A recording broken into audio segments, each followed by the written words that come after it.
大家好，我是贝斯，欢迎新的视频。今天我要跟你们说 the differences between dating in China and dating in England。准备好了吗？第一个就是 in China, it's the guy's responsibility to pay for the date. But in UK, maybe in my experience on the first date, the guy would pay. And then if we liked each other, and there was more dates, maybe we would go 50-50, or maybe one time he would pay, one time I would pay. But also in the UK, some girls might be offended that the guy is paying due to feminist movement and thinking that both genders are equal. 下一个是压力。Yes, the pressure.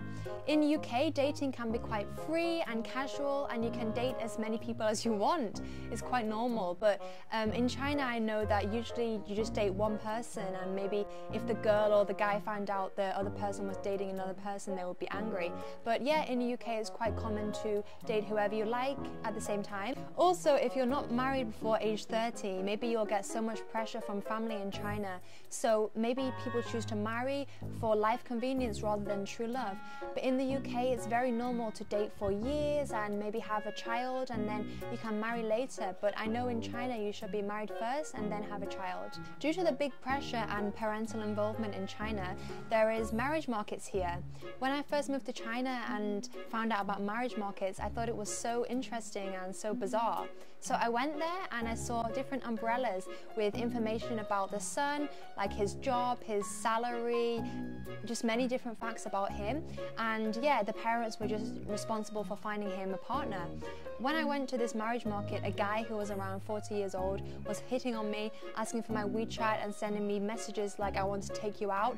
I'm like, he could be my dad, he's double my age. Is he serious? Another difference is that in the UK, it's normal if you're 12, 13, 14, extremely young, only a teenager, to have a boyfriend or girlfriend.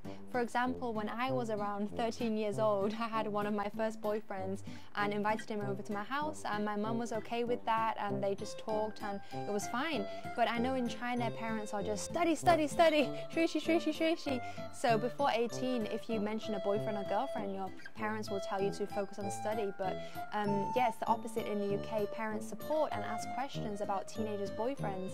I have a sister who's a teenager and a brother, and my mum's always asking, do you have a boyfriend, to my sister, and asking my brother, oh, how's your girlfriend, how's your girlfriend? He's 18. So yeah, very different to China. So guys, I'm curious, have you ever dated somebody from a different country, different culture, and have you noticed any differences in dating, cultural differences, any problems? Please let us know your stories in the comments down below. Thank you so much for watching.